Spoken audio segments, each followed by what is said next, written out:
आप खुले में रखेंगे कि दूसरे देशों की सैटेलाइट देख सके, जानबूझ के आप खुले में रखेंगे कि साहब ये हमारे पड़े, आप देख लो, क्योंकि आपकी हमारी डील है। पुतिन ने वो डील रखी, उसको मैं ये कह रहा हूं ज़ेलेंस्की को सैटेलाइट इमेजेस किसने दी? अपने उस ऑब्लिगेशन को मानने के लिए उसे पनिश किया गया। ये ऑब्लिगेशन थे, स्टार्ट ट्रीटी जो है, जो स्ट्रैटेजिक आर्म्स रिडक्शन ट्रीटी है, जिसपे बाइडेन ने और पुतिन ने साइन किए थे लास्ट। नहीं तो फिर अब ये मैं ये जानना चाहता हूं कि जब से ये वॉर शुरू हुआ है तब से हम कई बार कई पड़ावों पर ये सुन चुके हैं कि बस अब न्यूक्लियर वाला वो थ्रेशोल्ड पहुंच रहा है किसी भी वक्त। यहां पर क्या स्थिति बनी हुई है, और क्या जब ये ब्रिटेन समेत तमाम मुल्कों को अंदेशा हो रहा है कि अब पुतिन उस जगह पहुंच रहे हैं, तो क्या ये सच है? अंदेशा है, अभी भी अंदेशा है, और अभी भी हम मानते हैं कि ऐसा नहीं होगा, लेकिन अंदेशा अगर कभी होना था तो सबसे ज्यादा अभी है। पुतिन को एक बात पता है, अब हम जीरो नहीं कह पा रहे हैं। जीरो नहीं कह पा रहे हैं। अगली खबर देखिए, ट्रंप और पुतिन के बीच में 75 मिनट बातचीत हुई। अच्छा, ये बात करते होंगे तो क्या करते होंगे? और 75 मिनट बात करने का धैर्य ट्रंप में।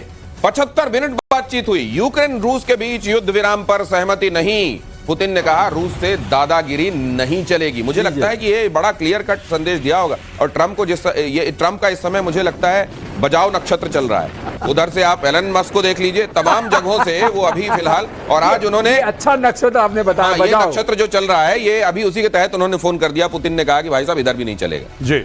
नहीं, ये देखिए ना, आप ट्रंप एक्सपोज हो रहा है, ट्रंप हर जगह एक्सपोज हो रहा है। ट्रंप ने बोला 24 घंटे के अंदर खत्म कर दूंगा लड़ाई, 20 जनवरी को मैं कुर्सी पे बैठूंगा, 21 में सब शांति पूरी दुनिया में, वरना ये वरना वो। लोगों ने बोला वरना क्या क्या करना, क्या भाई किससे बात कर रहा है? तो अब कोई इसकी मान नहीं रहा। अब गुस्सा तो एलन मस्क पे निकलेगा, किसी ना किसी पे तो गुस्सा निकालेगा।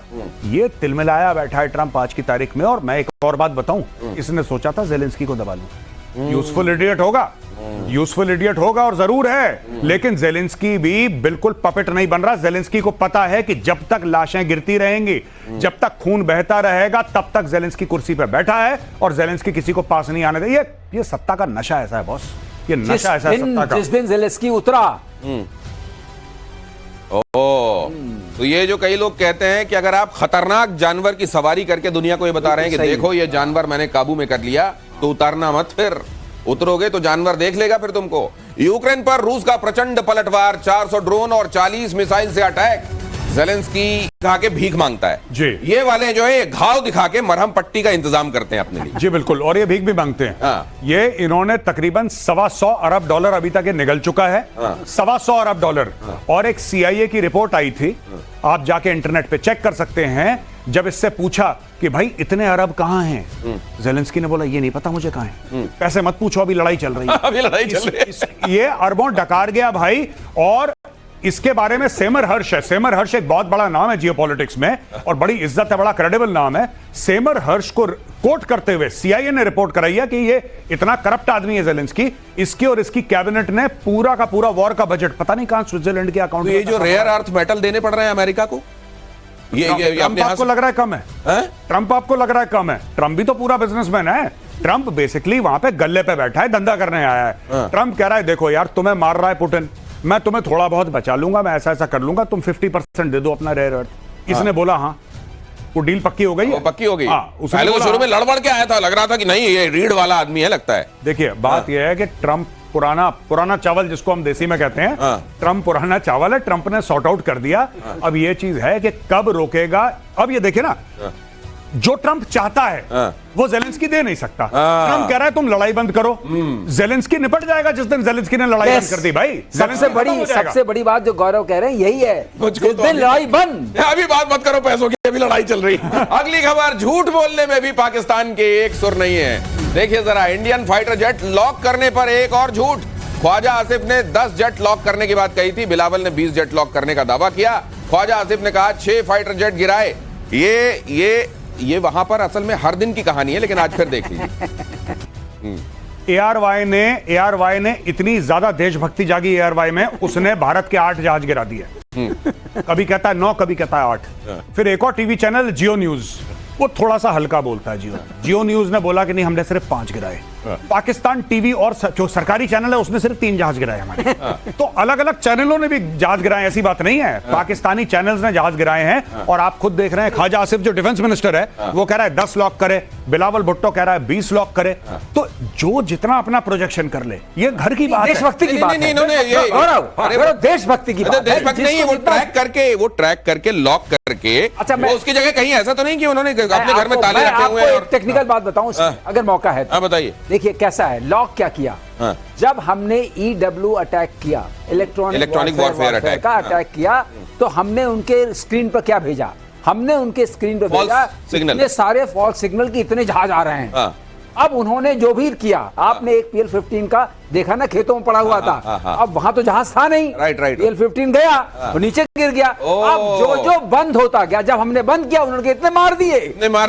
ये समझिए, ये बहुत बड़ी टेक्निकल बात कही जा रही है कि आपके रेडार पर फॉल्स सिग्नल मिल रहे हैं कि यहां से भी जेट आ रहा है, यहां से भी जेट आ रहा है, और उनको आप लॉक कर रहे हैं और उसको हिट कर रहे हैं। वहां कहीं असल में आप हवा में मार रहे हैं, कुछ है नहीं वहां पर, और आपने खेत में मार रहे हैं, और वहां खेत में मिले भी हैं, इसीलिए आपके सेल्स इसीलिए मिले हैं। हाँ, ये जो बात है ना मुद्दे वाली बात ये अब आप जिसको जितना दिखा उसने उतना बोला, और देशभक्ति में चूर ने बोला 20, जिसने थोड़ा कम उसने 10, 6, 9, 5 जो बोलते जाओ। जो जिसने 10 बोला, अब उसके ऊपर देखना गद्दारी का फतवा लगेगा कि तूने कम लॉक करे, जब ये भाई 20 बोल रहा है, कह रहा नहीं 30 लॉक करे। नहीं तो फिर वो ये बोलेगा ना वो कि आपने जो माल दिया वो असली था, जिसको फूंक के मैंने ये बोला। आप ऐसा क्यों कह रहे हो? नहीं, बट हाँ, ये आपकी बात ठीक है कि अगर कुछ असली चीज निकलती है, पाकिस्तान में पाक प्योर सिर्फ वही चीज निकलती है, भाई बता रहे हैं। अगली खबर देखिए, चिनाब ब्रिज उद्घाटन पर बोले प्रधानमंत्री, पाकिस्तान के आतंकियों पर कयामत बरसी, सैकड़ों किलोमीटर अंदर घुसकर मारा। मोदी ने कहा, पाकिस्तान ये शिकस्त हमेशा याद रखेगा, निश्चित रूप से याद रखेगा। 6 मई की वो रात पाकिस्तान के आतंकियों पर कयामत बरसी थी। अब पाकिस्तान कभी भी ऑपरेशन सिंदूर का नाम सुनेगा तो उसे अपनी शर्मनाक शिकस्त याद आएगी। ये तो याद आएगी, लेकिन प्रधानमंत्री जो बोल रहे हैं ना, उसके अलावा जो कराए वो भी देख लीजिए। ये जो पुल है, ये पाकिस्तान के सीने पे ऐसा खड़ा हुआ है। ये इस पुल का इंपॉर्टेंस उस हिसाब से ही बहुत ज्यादा होगा सर। नहीं, देखिए मैं आप देखिए, बात यह है कि जो कुछ भी JNK में होता है वो पाकिस्तान में बिल्कुल माइक्रोस्कोप के अंदर नीचे देख के जज किया जाता है। तो जो पॉपुलेशन है लाइन ऑफ कंट्रोल के उस तरफ, जो लाइन ऑफ कंट्रोल के उस तरफ पाकिस्तान ऑक्यूपाइड कश्मीर की पॉपुलेशन है या गिलगिट बाल्टिस्तान की जो पॉपुलेशन है, वो अब सरकार के ऊपर प्रेशर डालेगी कि देखिए तरक्की हो रही है यहाँ पे, इसीलिए वो लोग सड़क पे आते हैं। और जलन महसूस होना, ये पाकिस्तान का कैरेक्टर, ये लाहौरियों का कैरेक्टर है। ये बगल वाले से चलते हैं, सिर्फ कुड़ गए, जल गए, क्यों तरक्की हो गई, मतलब उनका ये नहीं कि खुद मेहनत करके खुद की कर लें। तो ये जो आप ना ये महाब्रिज की आप बात कर रहे हैं, चिनाब पर बना है महाब्रिज, अब आप ये बात देखिए, ये पाकिस्तान में किस तरीके से मोदी ने इसलिए बनाया है ब्रिज क्योंकि हमें छोटा दिखाने की कोशिश करो। ये होगा वहां पे, ये ब्रिज हमें छोटा, जबकि मोदी को मेहनत करने की जरूरत नहीं है। तुम छोटे हो, बिल्कुल तुम छोटे हो, तुम्हें क्या दिखाना छोटा। लेकिन ये इतना बड़ा बना दिया है कि अगर ऐसे करके देखेंगे तो टोपी पीछे गिर जाएगी। और दूसरे ये उससे जो हमारी पेरिस वाली है ना, एफिल टावर से भी ऊंची है। यहाँ 5 कुतुब मीनार समा जाए, इतना ऊंचाई, इतनी ऊंचाई तक कैसे कहते हैं ना, हमारे यहाँ ट्रक में इसीलिए लिखा रहता है, पाकिस्तानियों ढंग से पढ़ना, जलो मत, बराबरी करो।